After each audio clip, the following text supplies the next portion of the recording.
지난주에 살펴본 것처럼 아브라함은 자기 아내를 누이라고 속이는 이런 거짓말을 했고 이 일로 하나님을 믿지 않는 그러랑 아비멜렉에게 꾸지람을 듣는 그런 비참한 자리에 빠지게 됐는데요.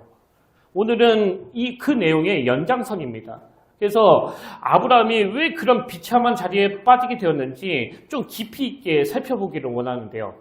오늘 본문 창세기 20장 11절에서 아브라함 스스로가 그 이유를 이렇게 고백하지 않습니까? 아브라함이 이르되 이곳에서는 하나님을 두려워함이 없으니 내 아내로 말미암아 사람들이 나를 죽일까 생각하였으며, 그러니까 아브라함이 자기 아내를 누이라고 속이된 그 결정적인 원인이 뭐냐 하니까 그 달라진 환경에 대한 이 두려움 때문이었다는 겁니다. 사실 제가 오늘 본문을 주의 깊게 보는 이유가 있는데요.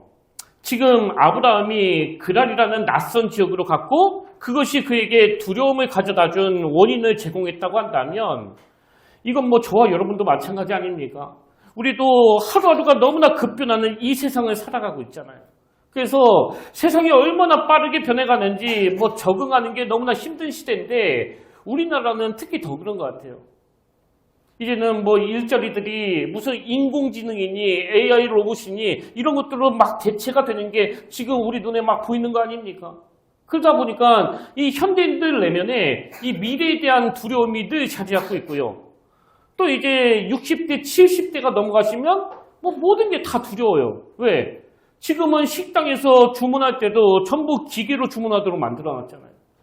이번 주에도 저희 어머니와 이모를 모시고 그 식당에 가서 밥을 먹는데요. 제가 저희 이모에게 이 기계로 한번 주문해 보시라고 그랬더니 자기는 이것 때문에 그 식당을 안 간다고 그렇게 말씀하시더라고요. 그뿐만이 아니잖아요.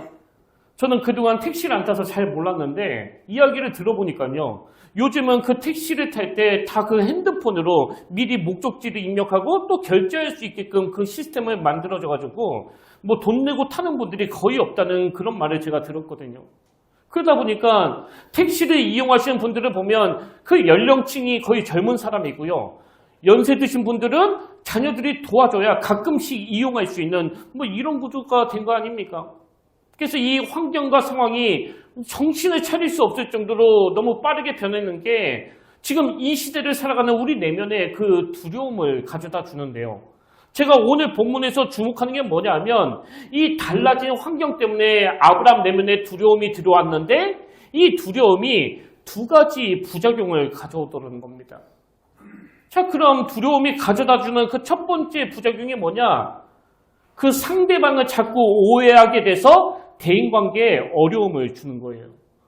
지금 아브라함이 아비멜렉과 그랄 사람들에 대해서 어떤 오해를 하고 있는지 한번 보십시오. 아브라함의 인식이 이렇습니다. 본문 11절. 아브라함이 이르되 이곳에서는 하나님을 두려워함이 없으니. 그래서 아브라함은 그랄 지역에 사는 모든 사람들이 하나님을 두려워하지 않기 때문에 내 아내를 보고 나를 죽일지도 모른다고 생각해서 그 특단의 조치로 아내를 누이라고 속이는 짓을 저질렀는데 여러분 웬걸요? 8절에 보니까 아비멜렉이 그날 아침에 일찍이 일어나 모든 종들을 불러 그 모든 일을 말하여 들려주니 그들이 심히 두려워하였더라. 지금 아브라함이 완전 오해하고 있는 거 아닙니까? 그럼 왜 아브라함은 이런 잘못된 인식을 가지게 됐느냐? 지금 아브라함 내면에 두려움이 들어오고 이 생각이 경직되니까 여호와 하나님의 일하심, 아비멜렉 꿈에 나타나셔서 그에게 말씀하실 이 하나님의 일하심을 계산에 넣지 못한 거예요. 그래서 사람을 함부로 판단하고 그 잘못된 판단이 아브라함에게 어려움을 가져다 주는 거거든요. 사실 성경에 보면 이런 비슷한 사례들이 생각보다 많이 나오는데요. 그 대표적인 사례가 바로 그 사울 왕입니다. 여러분도 잘 아시지만 절대 권력을 가진 사울 왕이 왜 그 어린 다윗을 핍박했습니까? 다윗이 골리앗을 물리치고 나서 수많은 백성들이 그를 향하여 막 박수치고 환호하고 열광하니까요. 더군다나 사무엘상 18장 7절에 보니까 여인들이 뛰놀며 노래하여 이르되 사울이 죽인 자는 천천히요 다윗은 만만히로다 한지라. 그래서 이 여인들의 노래가 이 사울 내면에 자기 자리를 빼앗길지도 모른다는 이 두려움을 가지게 해가지고 그때부터 이 다윗은 막 견제하기 시작했는데요. 근데 여러분 여기에서 주의 깊게 보셔야 될 대목이 뭐냐면 사울이 죽인 자는 천천히요 다윗은 만만히로다. 이 여인들의 노래가 사울을 격분하게 만든 원인인데 자, 이 환영 행사가 누구를 위한 행사인지 한번 보십시오. 전체적인 분위기가 바로 앞 사무엘상 18절 6절에 나옵니다. 무리가 돌아올 때 곧 다윗이 블레셋 사람을 죽이고 돌아올 때 여인들이 이스라엘 모든 성읍에서 나와서 노래하며 춤추며 소고와 경쇠를 가지고 누구를 환영합니까? 왕 사울을 환영하는데요. 그러니까 큰 그림으로 보면 이 행사는 다윗을 위한 행사가 아니라 사울왕을 찬양하고 사울왕을 높이고 사울왕을 환영하는 행사라는 거예요. 근데 사울왕을 높이기 위한 그런 자리인데도 불구하고 그 내면에 이 두려움이 자리를 잡으니까 자, 사울의 마음이 어떻게 움직여지는지 보십시오. 8절. 사울이 그 말에 불쾌하여 심히 노하여 이르되 다윗에게는 만만을 돌리고 내게는 천천만 돌리니 그가 더 얻을 것이 나라 말고 무엇이냐고. 사울왕이 지금 그 한낱 여인들의 말실수를 막 너무 크게 받아들이고 있는 거 아닙니까? 지금 과장하는 거예요. 그리고 그 다음 구절에 보니까 그날 후로 사울이 누구를 주목합니까? 다윗을 주목해요. 다윗을. 근데 여러분 이게 좀 이상하잖아요. 노래를 부른 건 여인들이에요. 근데 왜 다윗을 주목하느냐고요?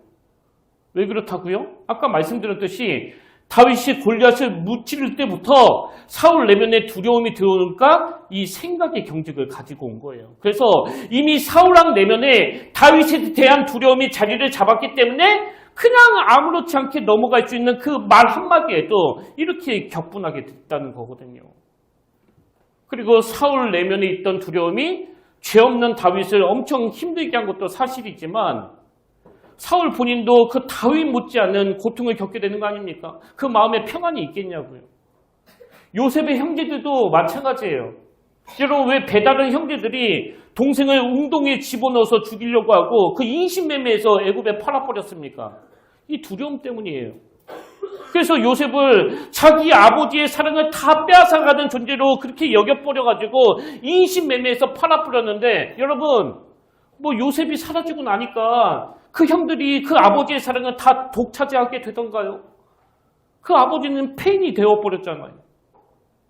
그래서 교회 안에서든 교회 밖에서든 우리가 대인관계에서 자꾸 오해하게 되고 과장하게 되고 또 견제하게 되는 건 그 내면이 두려움으로 경직되어 있기 때문이에요.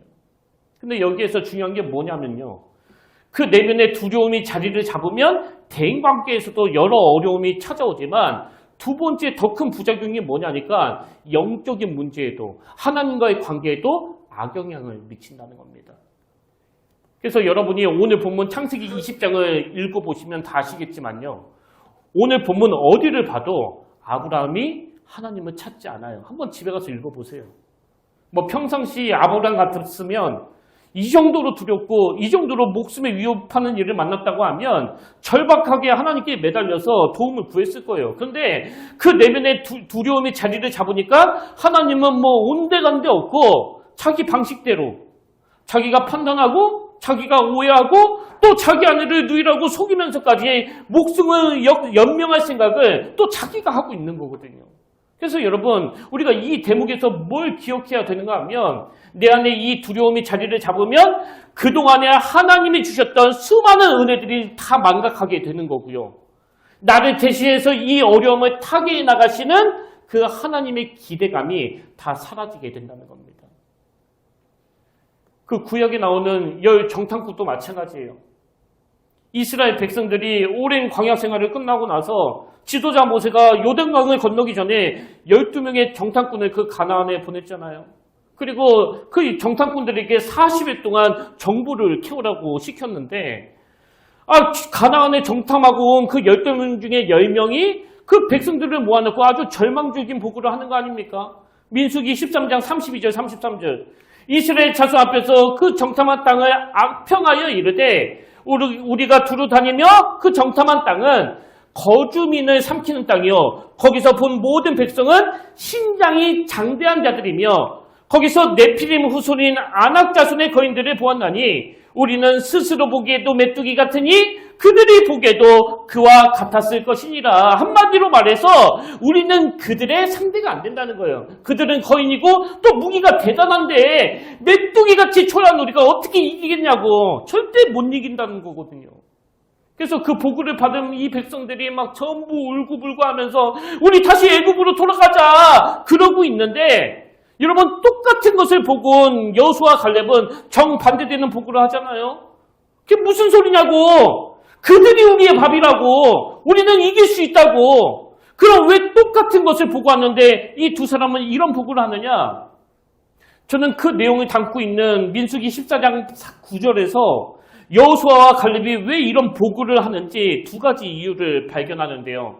그 첫 번째 이유가 뭐냐니까 지금 여호수아와 갈렙은요, 이스라엘 백성에게 두려움이 엄습했다는 걸 알고 있었기 때문이에요. 그래서 우리가 그 적들을 이길 수 있다 이런 보고를 하면서 백성들을 향해서 이렇게 말합니다. 민수기 14장 9절.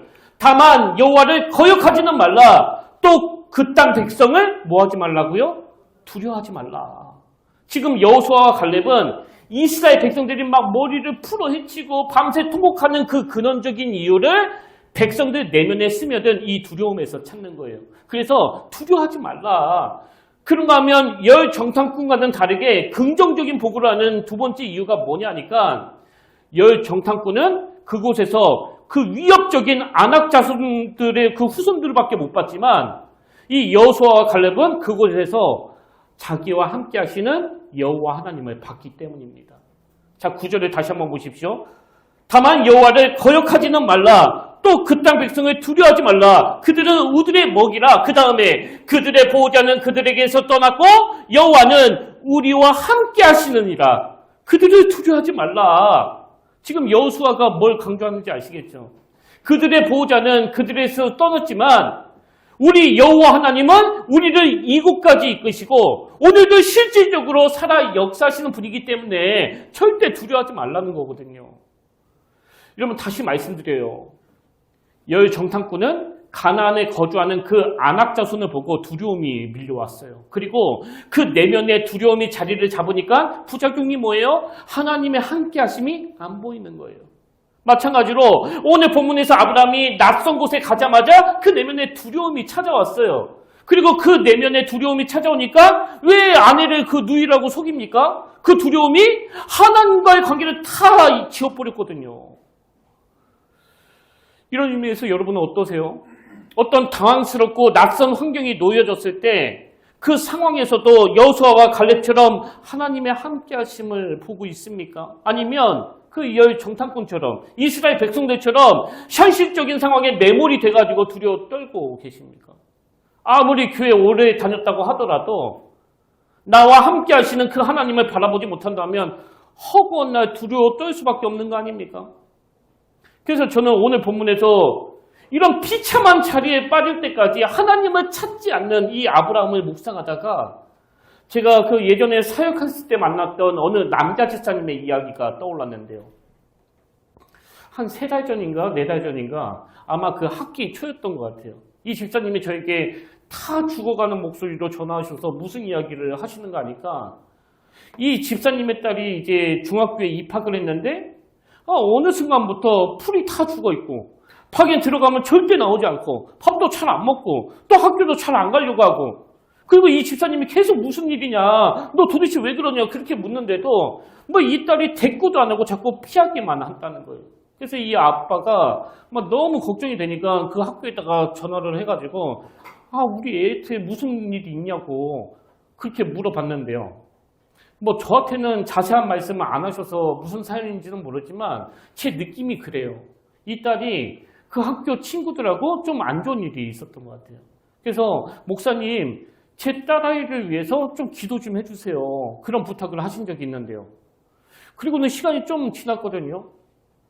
최근에 그 집사님에게 다시 전화가 왔는데 너무 활기찬 목소리로 무슨 말씀을 하시는가 하니까 우리 애가 다시 예전 원래의 모습으로 돌아왔다는 거예요. 그러면서 이 집사님이 딸이 회복되는 과정을 설명하시는데 무슨 말씀을 하시는가 하니까요. 처음에 이 집사님이 딸이 학교에서 어떤 일이 있었는지를 알고 나서 너 학교 가면 선생님한테 무조건 빌어라. 너 무조건 빌어야 돼. 그렇게 애절하게 계속 부탁을 했다는 거예요.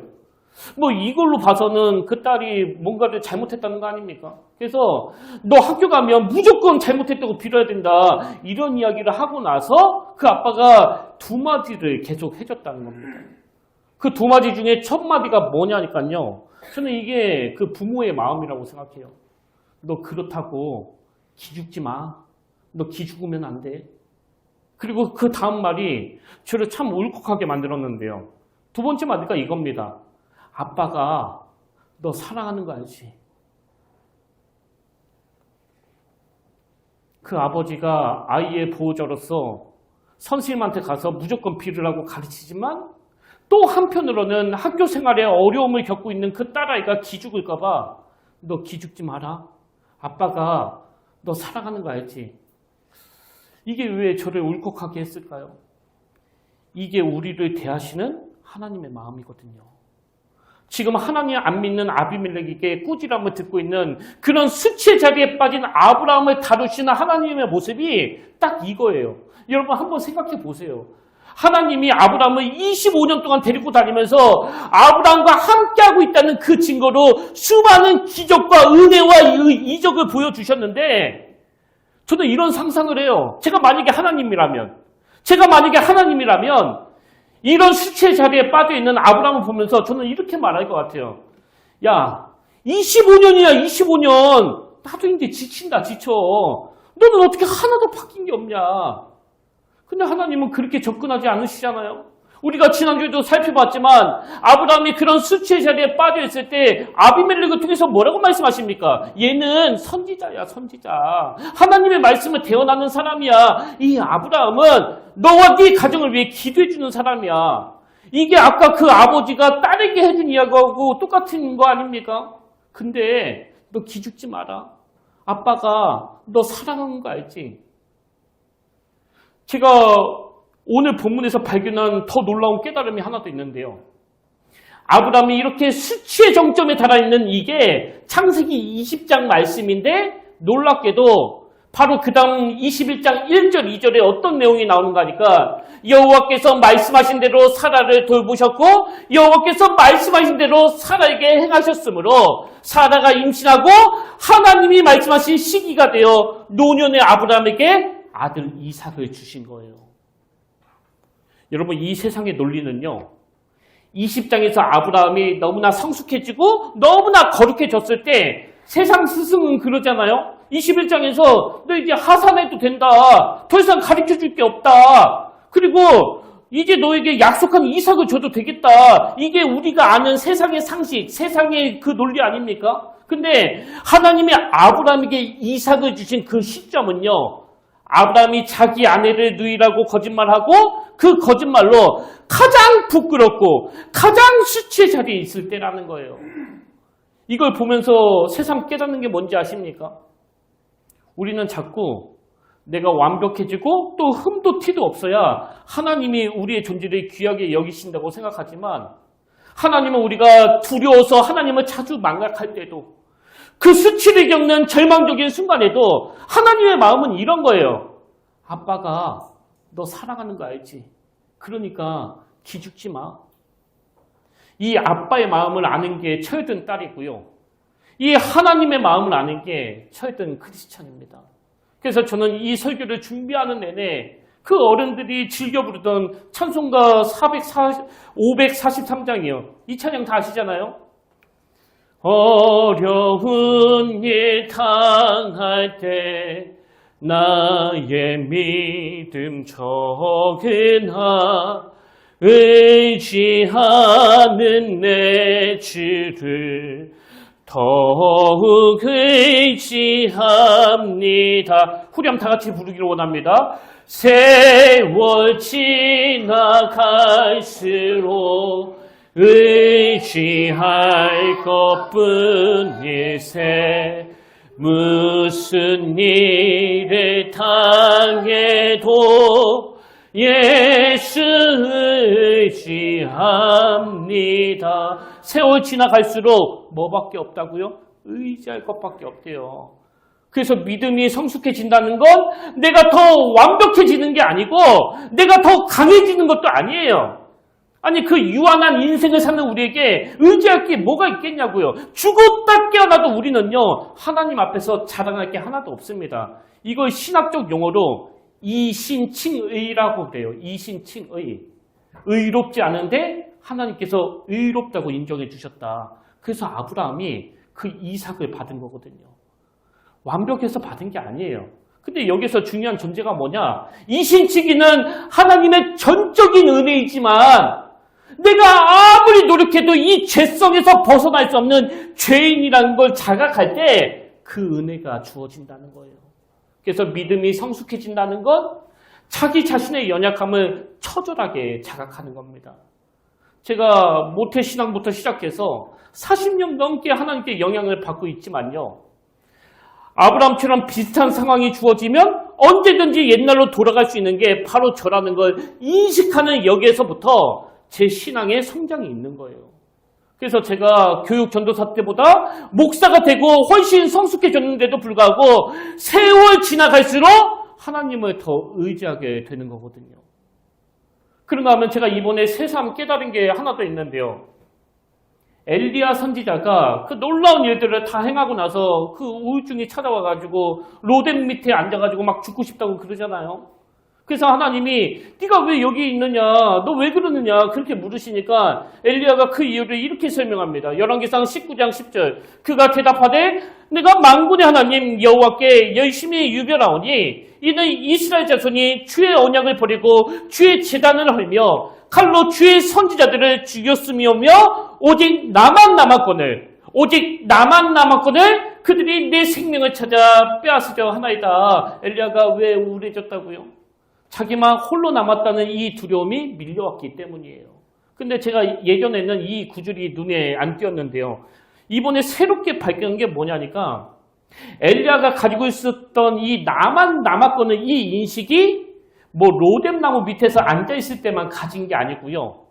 바알과 아세라 선지자 850명을 상대로 싸울 그때도 똑같은 고백을 하는 겁니다. 자, 한번 보십시오. 열왕기상 18장 21절. 엘리야가 그 백성들에게 당당하게 촉구합니다. 엘리야가 모든 백성에게 가까이 나아가 이르되 너희가 어느 때까지 둘 사이에서 머뭇머뭇하렸느냐? 여호와가 만일 하나님이면 그를 따르고 바알이 만일 하나님이면 그를 따를지니라 하니 백성이 말 한마디도 대답하지 아니하는지라. 그 다음 22절. 엘리야가 백성에게 이르되 여호와의 선지자는 여기 나오잖아요. 나만 홀로 남았으나 바알의 선지자는 450명이로다.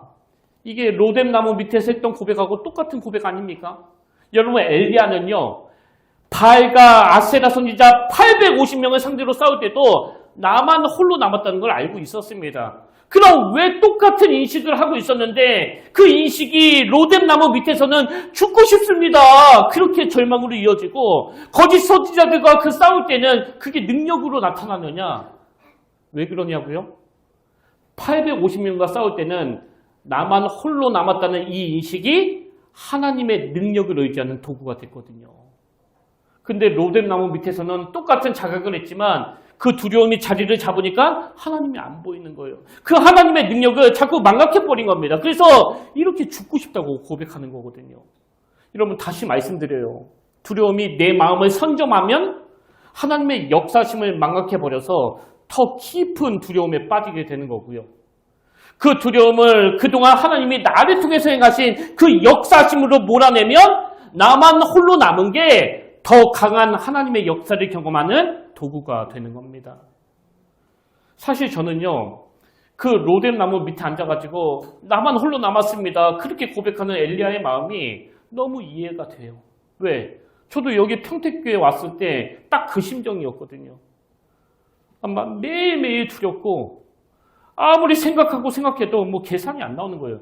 아니 제가 무슨 수로 이 교회에 매달 나가는 그 고정 비용을 충당할 것이고 어른 목회도 안 해본 제가 무슨 수로 이 교회를 일으켜 세우겠냐고요. 그 답이 안 나오는 거 아닙니까? 그래서 제가 그때 새벽마다 이 단상 앞에 나와서 막 무릎 꿇고 울면서 하나님 제가 지금 너무나 두렵습니다. 너무나. 그러나 이 두려움을 몰아낼 수 있도록 하나님 역사하여 주시길 원합니다. 그렇게 간절히 기도를 했는데요. 제가 그렇게 새벽마다 입술로 고백하고 나면 신기하게도 하나님은 저에게 다시 용기를 주시는 거예요. 여러분, 이거 한번 진짜 경험해 보고 싶지 않으세요? 내 안에 그 두려움이 다 떠나가고 하나님을 향한 기대감으로 꽉 채워지는 느낌. 그리고 그뿐만이 아니잖아요. 오늘에 이르기까지 그 말로 설명할 수 없는 수많은 하나님의 인도하심. 이건 뭐 제가 굳이 말씀드리지 않아도 여러분이 다 아시는 거 아닙니까? 근데 왜 맨날 그 로뎀 나무만 찾아다니시냐고요. 왜 맨날 그 두려움으로 잠을 못 이루시냐고요. 그 두려움과 싸우셔야 돼요, 여러분. 그래서 저는 시편 56편 말씀이 날마다 두려움이 엄습하는 우리에게 많은 의미를 준다고 생각하는데 시편 56편은요. 다윗이 큰 위기 속에 있을 때 쓰여진 시거든요. 그래서 성경에 보면 이 말씀 맨 위에 그 시의 배경이 이렇게 되어 있습니다. 다윗이 가드에서 블레셋인에게 잡힐 때에 지금 그 적진에 사로잡혀 있다는 거예요. 그리고 시편 56편 2절에서도 다윗이 자기가 처한 상황을 이렇게 표현해요. 내 원수가 종일 나를 삼키려 하며 나를 교만하게 하는 자들이 많사오니 그래서 적들에게 둘러싸여 있어가지고 이 두려움이 밀려올 수밖에 없는 그런 상황인데요.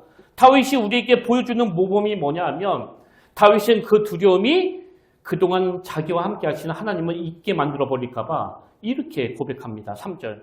내가 두려워하는 날에는 내가 주를 의지하리이다. 내가 두려워하는 날에는 내가 주를 의지하리이다. 이건 뭐 우리가 많이 살펴봤고 또 주부에도 있는 말씀 아닙니까? 이게 우리 교회 올해 말씀이거든요. 또 4절. 내가 하나님을 의지하고 그 말씀을 찬송하였지다. 내가 하나님을 의지하였은즉 두려워하지 아니하리니. 여러분 여기서 우리가 뭘 알아야 될까요? 이 두려움의 문제는 하나님을 의지할 때만 해결이 되는 영적인 문제라는 거예요. 그래서 내 내면에 두려움이 엄습하면 그 두려움이 자리 잡지 못하도록 항상 하나님을 의지하는 훈련을 해야 된다는 겁니다.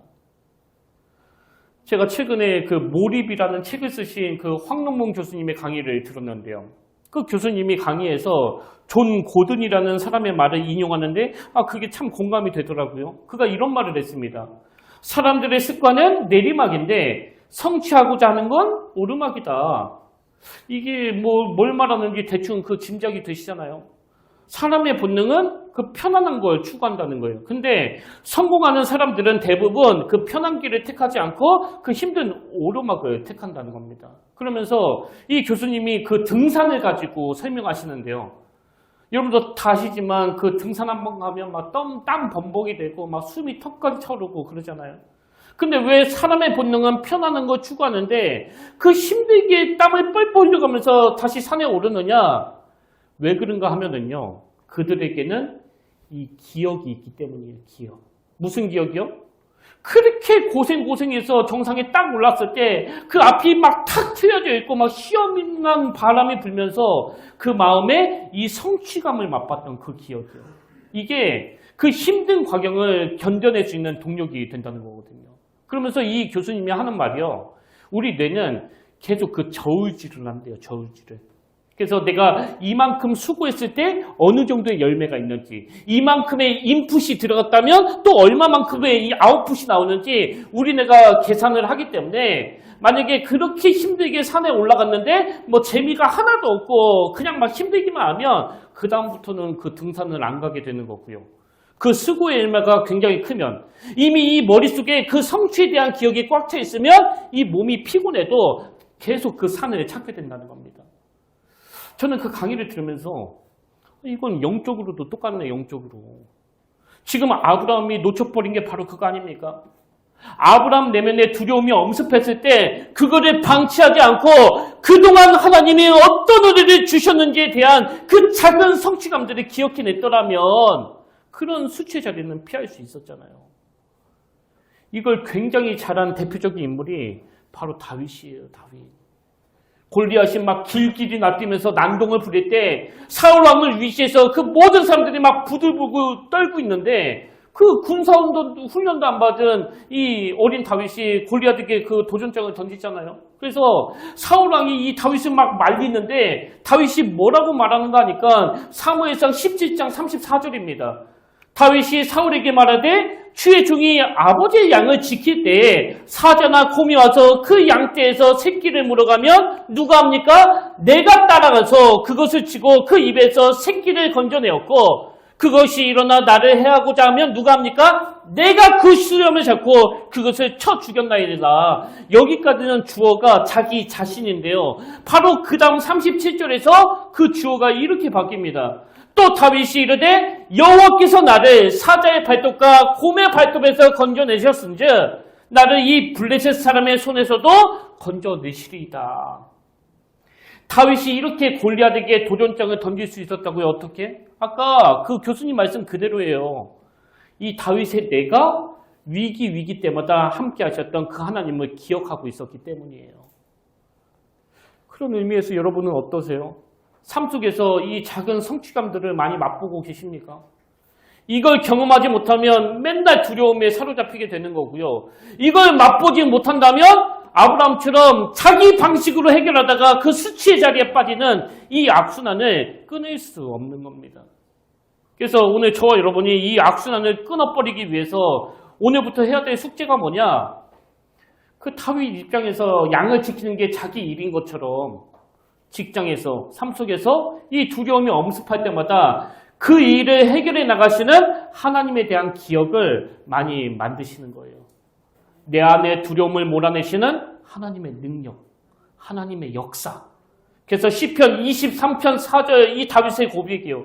내가 사망의 음침한 골짜기로 다니지라도 해를 두려워하지 않을 것을 주께서 나와 함께 하심이라.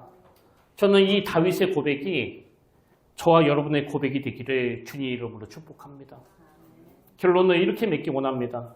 제가 오늘 설교 제목을 두려움으로 극복하다 이렇게 정했는데요. 앞에 나오는 두려움이 우리를 파괴하는 그 부정적인 감정이라면 뒤에 나오는 두려움은 하나님을 향한 경외예요. 경외. 하나님을 두려워하는.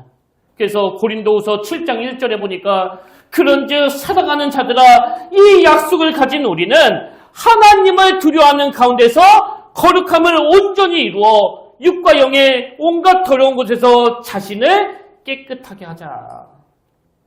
저는 오늘 이 하나님을 향한 두려움이 저와 여러분을 그 수치의 자리에 빠지지 않게 하는 능력이 됨을 기억하고 삶 속에서 어려운 일을 만날 때마다 다윗처럼 믿음의 도전을 하며 그 작은 성취감들이 자꾸자꾸 쌓여지기를 주님 이름으로 축원합니다.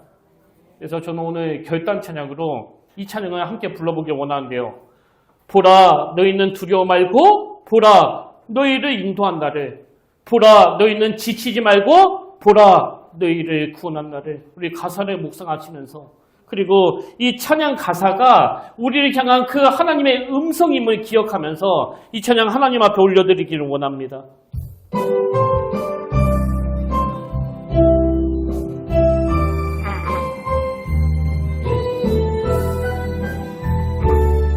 보라 너희는 두려워 말고 보라 너희는 두려워 말고 보라 너희를 인도한 나를 보라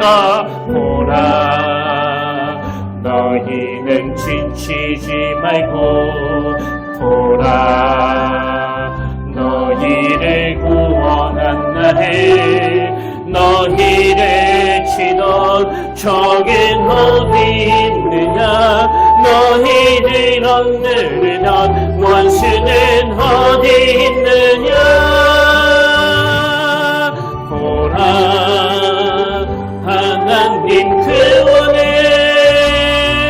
보라 하나님 능력이 너희를 위해서 싸우시는 주의 손을 보라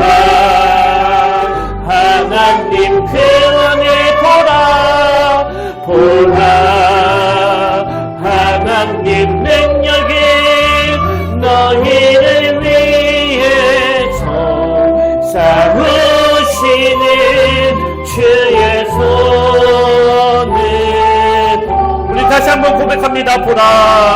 보라 너희는 두려워 말고 보라 너희를 인도한 나를 보라 너희는 지치지 말고 보라 너희를 구원한 나를 너희를 치던 적은 어디 있느냐 너희를 억누르던 원수는 어디 있느냐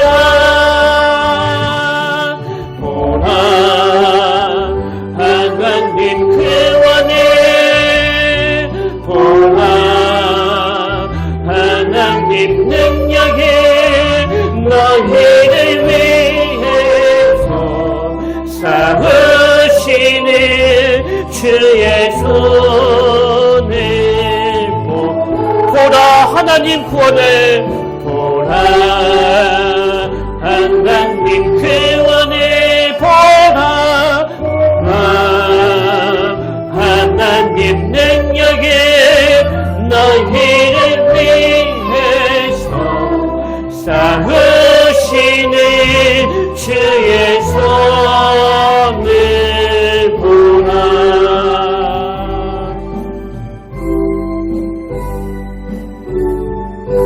아멘. 하나님, 저희는 참 두려움이 많습니다. 자려고 누워도 두렵고 일어나도 제일 먼저 찾아오는 감정이 바로 그 두려움입니다. 그러나 이걸 방치하면 대인관계에 어려움이 생기고 그동안 일하셨던 하나님의 역사심을 망각하게 된다는 사실을 오늘 깨닫게 해주셨사오니 아버지, 이제는 그 두려움이 엄습할 때마다 그것을 물리쳐 주시는 하나님을 향한 두려움, 그 경외가 얼마나 놀라운 능력인가를 우리 내가 경험하도록 삶 속에서 작게나마 그 믿음의 도전장을 던지는 저희들이 다 되게 하여 주시옵소서. 그런가 하면 하나님, 우리가 세월 지나갈수록 더욱 하나님을 의지하기를 원합니다. 믿음의 연수가 내 연약함을 처절하게 깨닫는 귀한 도구가 되도록 도와주시고 내 안에 있는 두려움이 하나님의 강함을 경험하는 재료가 되도록 인도하여 주시옵소서. 그렇게 인도하여 주실 줄 믿사오며 감사드리었고 나를 대신해서 일하시는 우리 주 예수님의 이름으로 간절히 기도드립니다. 아멘. 우리 다 자리에서 일어나셔서 파송 찬양으로 그럼에도 불구하고 이 찬양 함께 부르기 원하는데요. 여러분, 오늘 세상은 우리가 수치의 자리에 빠졌을 때 조롱하고 막 비난하지만 우리 하나님은 그럼에도 불구하고의 그 사랑으로 우리를 안아주시고 품어주실 줄 믿습니다. 우리를 향한 그 하나님의 마음을 좀 느끼시면서 우리 이 찬양 함께 불러보기 원합니다.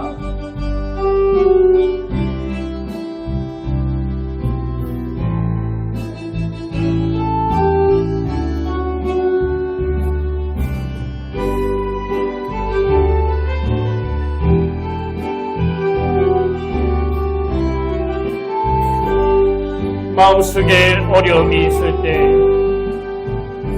마음속에 어려움이 있을 때 마음속에 어려움이 있을 때 마음속에 어려움이 있을 때 주님 내게 먼저 오사 내 맘을 만지고 주님 앞에 나올 수 없을 때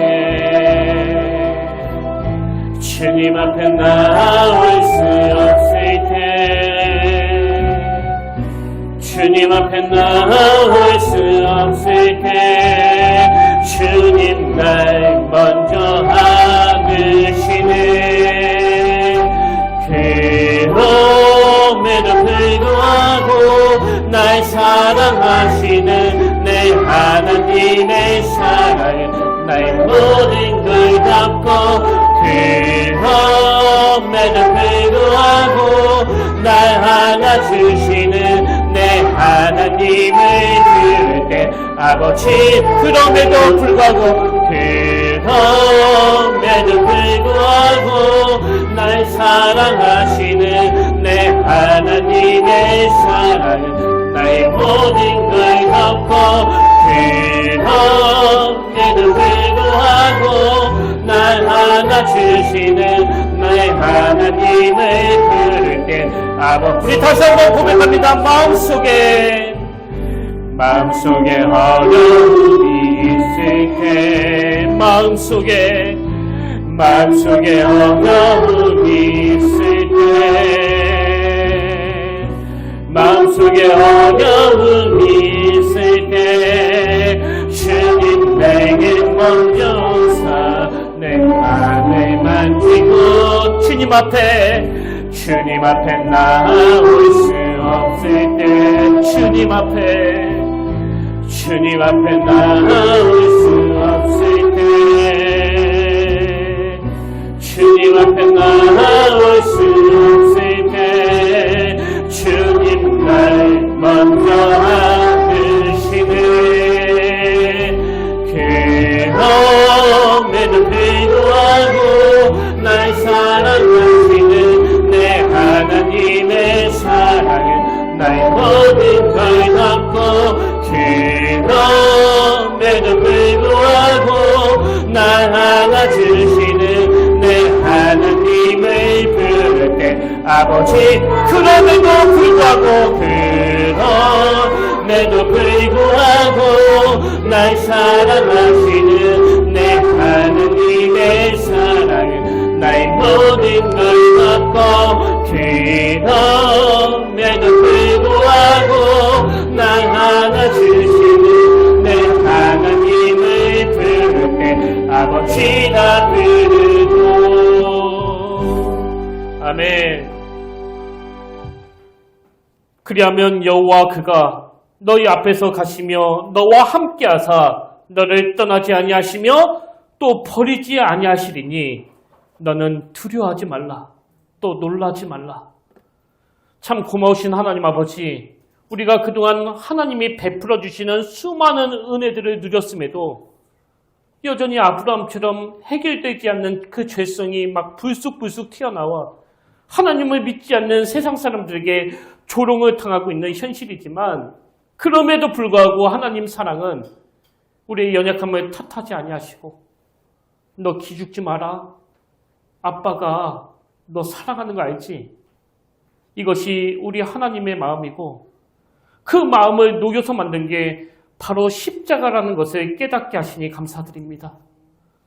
오늘 우리를 파괴하는 두려움이라는 감정은 하나님의 향한 그 경외심으로 극복할 수 있다는 사실을 기억하며 순간순간 두려움이 엄습할 때마다 순간순간 어려운 일을 당할 때마다 내가 두려워하는 날에는 내가 주를 의지하리이다.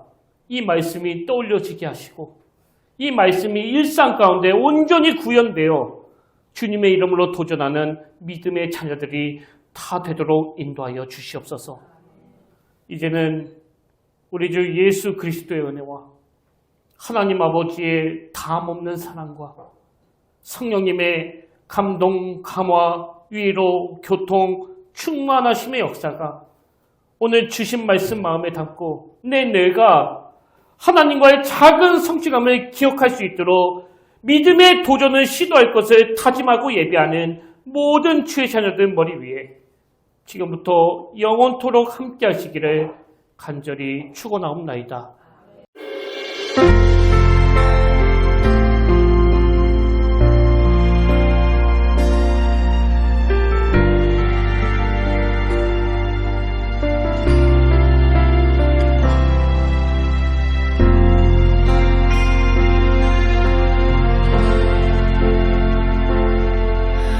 서 있는 이곳에서 높임을 받으소서. 내가 밟는 땅 주님의 땅